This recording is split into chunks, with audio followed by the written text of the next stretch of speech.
السلام علیکم میرے عزیز و اقارب، میرے عزیز و میں غارفی پیارے پاکستان کے سٹی آف لو لاہور سے. اور آج میں آپ کو وہ ویڈیو دکھانے جا رہا ہوں جو آپ نے فیس بک پر دیکھی اور اس کو 4 ملین لوگوں نے دیکھا. صابر ڈرائیور کی کہانی. میں آپ کو 15 سال پرانی تقریباً ایک بات سناتا ہوں. میں جب وہاں واک کیا کرتا تھا، سٹارٹ کی تھی، تو وہاں ایک کوئی 90 سال کے ایک سفید رنگ کے بوڑھے، ان کے سفید بال تھے اور کلین شیف تھے وہ، اور ایک اپنے وہ سوٹ پہن کے آتے تھے 2 پیس 3 پیس، اور اسی رنگ کی انہوں نے کیپ پہنی ہوتی تھی، اور ان کے ساتھ ایک بڑی خوبصورت ایک بڑھیا تھیں جو ان کی بیگم صاحبہ تھی، اور وہ سٹک پکڑ کے واک کیا کرتے تھے بڑے آہستہ آہستہ. اور وہ جب بھی میرے پاس سے گزرتے یا کسی کے پاس سے گزرتے تو بڑی پاٹدار آواز میں کہتے تھے السلام علیکم. تو ہم سارے جواب دیا کرتے تھے وعلیکم السلام. تو میں ان کے بارے میں سوچا کرتا تھا یہ بزرگوار کون ہے اور مجھے سلام کیوں کرتے ہیں. میرے اندر یہ ایک سوال پیدا ہو گیا، تجسس پیدا ہو گیا. دوستو ایک دن میں واک کر کے آگے اسٹڈی میں بیٹھا، تو وہ دونوں میاں بیوی اسٹڈی میں بیٹھے ہوئے تھے اور انگریزی اخبار پڑھ رہے تھے، ریس کورس بار کی اسٹڈی جو تھی. میں ان کے وہاں جا کے بیٹھا تو انہوں نے مجھے دیکھتے ہی اتفاق سے کہا السلام علیکم. میں کہا جی وعلیکم السلام. میں ان کے پاس بیٹھا تو مجھے بات کرنے کا موقع ملا، تو میں نے کہا سر میں آپ سے پوچھنا چاہتا ہوں، آپ ہر گزرتے شخص کو جو آپ کو کراس کرتا ہے واک کرتے ہوئے، آپ سلام کیوں کرتے ہیں؟ آپ تو مجھے نہیں جانتے، مجھے بھی سلام کرتے ہیں اور میں عمر میں آپ سے بہت چھوٹا ہوں. انہوں نے بڑی خوبصورت بات بتائی جو میں آج آپ کے ساتھ شیئر کروں گا. وہ کہتے ہیں کہ میں ایک بڑا ریٹائرڈ فوجی افسر ہوں، اور میں نے 65 کی جنگ بھی لڑی، اور میں نے ساری جنگیں لڑی جو پاکستان میں ہوئی. اس سے پہلے کی بڑی ایک ہسٹری تھی ان کی. اور وہ کہتے ہیں کہ جی میری بڑی عزت تھی اور بڑا احترام تھا، اور آج بھی ہے، لیکن میرے اندر ایک بری عادت یہ تھی کہ میں ابیوز کیا کرتا تھا، مجھے گالی دینے کی عادت تھی. تو کہتے ہیں کہ میں نے 70s کے آخر میں جب ڈرائیور کی عموماً تنخواہ جو ہے وہ 700-800 روپے مہینہ ہوتی تھی، کہتے میں نے ایک ڈرائیور رکھا جس کا نام صابر تھا. وہ ایک گاؤں سے آیا تھا، ایک نوجوان اور بڑا ماہر ڈرائیور تھا. تو میں نے اس کو نوکری پہ رکھا اور میں نے اس کی تنخواہ رکھی 1600 روپے مہینہ.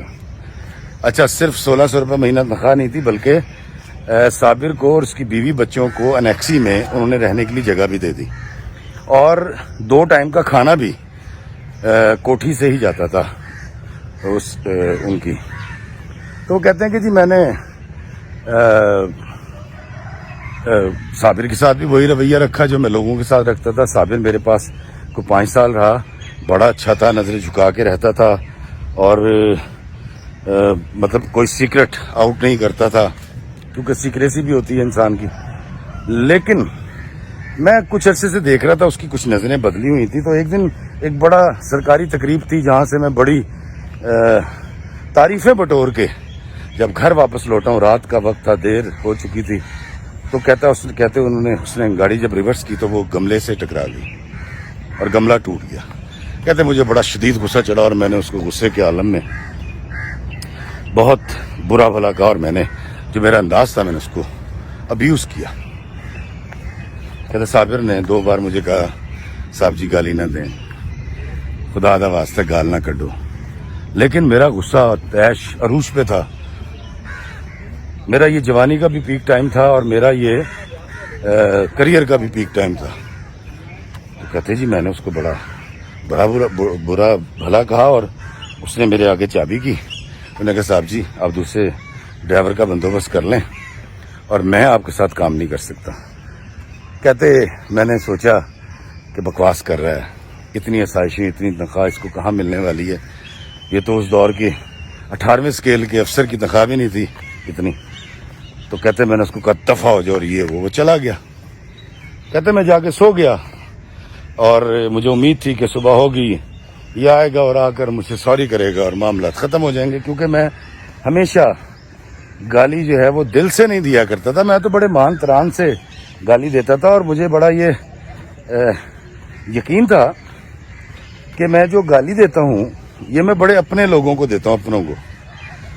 تو کہتی صبح کو جب میں اٹھا اور میں نے کہا جی صابر کو بلاؤ، تو پتہ یہ چلا کہ صابر تو رات کو ہی کسی وقت ریڈی لایا تھا، سامان اس نے اس کے پر لادا اور چلا گیا.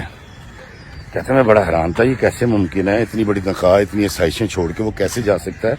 اس کو افسران سے تحفے بھی مل جایا کرتے تھے اور وہ جہاز میں بھی سفر کر لیا کرتا تھا میرے ساتھ کئی بار. کہتے میں نے پتہ کروایا تو مجھے کوئی مہینے بعد پتہ چلا وہ دھرم پورے کے پاس کسی جگہ پر رہتا ہے. کہتے میں اور میری بیگم صاحبہ ہم گاڑی میں بیٹھے وہاں پہنچے، صابر کی بیوی نے اتفاق سے استقبال کیا، تھوڑی دیر بعد صابر بھی آ گیا اور بڑا خوش ہوا اور اس نے ہمیں چارپائی پہ بٹھایا، چائے پلائی. تو میں نے اس سے کہا کہ تو نوکری کیوں چھوڑ کے آ گیا؟ اس نے کہا صاحب جی وہ بس جانے دیں. اس نے کہا نہیں مجھے بتاؤ تم نے نوکری کیوں چھوڑی ہے؟ انہوں نے کہا جی آپ گالی دیتے ہیں جو مجھ سے برداشت نہیں ہوتی. اس نے کہا بے وقوف تو نہیں ہو تم جانتے ہو کہ میں گالی کس کو دیتا ہوں؟ میں ہمیشہ گالی اس کو دیتا ہوں یا برا بھلا اس کو کہتا ہوں جس کو میں اپنا سمجھتا ہوں. تو صابر نے کہا کہ بہو جی اگر آپ اپنوں کو گالیاں دیتے ہیں تو پھر آپ مجھے غیر سمجھیں. مجھے گالی اچھی نہیں لگتی. میرے پاس کچھ نہیں ہے لیکن میرے پاس میری عزت نفس ہے جو میں کسی کے ہاتھوں پامال نہیں کروا سکتا. کہتے میں بڑا حیران ہوا. میں نے کہا یہ پاگل آدمی ہے، اس کا دماغ سیدھا ہو جائے گا جب یہ بھوکا مرے گا. تو میں نے اس سے پوچھا نوکری کیا کرے؟ اس نے کہا بہو جی کوئی نوکری نہیں ملی ابھی تک، تو ابھی دیکھتے ہیں اللہ جس طرف لے جائے گا وہاں چلے جائیں گے. تو کہتے میں نے اس سے کہا کہ اچھا تم ایک کام کرو، تم واپس آؤ نوکری پہ، یہ سامان سارا باندھ کے کھا رہا ہو اور میں تمہاری تنخواہ 2000 روپے مہینہ کر دیتا ہوں. اس نے کہا نہیں بہو جی میں 2000 روپے نہیں چاہیے. آپ مجھ سے یہ وعدہ کر لیں کہ آپ مجھے گالی نہیں دیں گے، ڈانٹیں گے نہیں، تو آپ مجھے نا 800 روپے مہینہ میری تنخواہ کر دیں لیکن مجھے میری عزت لوٹا دیں جو مجھے میرے اللہ نے اور سوسائٹی نے دے رکھی ہے. وہ صاحب کہتے ہیں جی کہ میں نے کہا تم بے وقوف آدمی ہو اور بھوک تمہاری اکڑ نکال دے گی، تمہارا دماغ صحیح ہو جائے گا اور تم آؤ گے. یہ کہہ کر کہتے میں وہاں سے واپس آ گیا. کہتے جب 10-15 دن صابر نہیں لوٹا تو میں نے گاڑی نکالی اور میں وہاں پہنچا تو پتہ چلا کہ صابر تو 5-6 دن پہلے اپنا سامان کسی ٹرک پہ لاد کے نامعلوم منزل کی طرف جا چکا ہے. کہتے اس کے بعد میں نے جب اپنے دائیں بائیں نظر دوڑائی اور میں نے اپنے کچھ سبارڈینیٹ سے اور اپنے ساتھ کام کرنے والے چھوٹے لوگوں سے یا رشتہ داروں سے میں نے جب پوچھا کہ سچ سچ بتانا کہ میں نے صابر کے ساتھ زیادتی کی، تو سب نے کہا ہاں جی بالکل زیادتی کی. اور کچھ لوگوں کا یہ بھی کہنا تھا کہ ہم آپ کو کہتے نہیں ہیں جو صابر کہہ گیا اور ہمیں بھی آپ کی گالی اور اس طرح بات کرنا، اس طرح ڈانٹنا اچھا نہیں لگتا. دوستو وہ بزرگوار ان کی آنکھوں میں گلیر تھی اور وہ کہتے ہیں کہ میں پچھلے 40 سال سے بلکہ 50 سال سے صابر کو ڈھونڈتا پھر رہا ہوں اور میرے ارد گرد جتنے بھی صابر تھے جو میرے رشتہ داروں کی شکل میں تھے، سبارڈینیٹ تھے، ہمسائے تھے یا راہگیر تھے، میں تمام کی عزت نفس کا بہت خیال کرتا ہوں. اور مجھے یہ بات بڑی اچھی طرح سمجھ آ گئی ہے کہ انسان کو عزت چاہیے، احترام چاہیے، توقیر چاہیے. تو بیٹا اس لیے میں جب بھی تمہارے پاس سے گزرتا ہوں تو میں تمہیں سلام کر کے جاتا ہوں. اور اگر تمہیں کہیں صابر ملے تو تم اس سے کہنا کہ جو میں اس وقت نہیں کہہ سکا اب کہتا ہوں، میں تم سے معافی کا خواستگار ہوں. وہ بزرگ چلے گئے دوستوں، ان کو تو ان کا صابر نہ مل پایا، لیکن مجھے یہ بڑا احساس ہوا اور میں نے کھوجنا شروع کیا کہ میرے ارد گرد کتنے صابر موجود ہیں جن کی عزت نفس میں پامال کرتا ہوں. اور یہ کہہ کر کہ یار میں تو گال انہوں کٹنا وا جنہوں میں اپنا سمجھنا وا، تو افتخار فی تو غیر سمجھ لے گال نہ کٹ.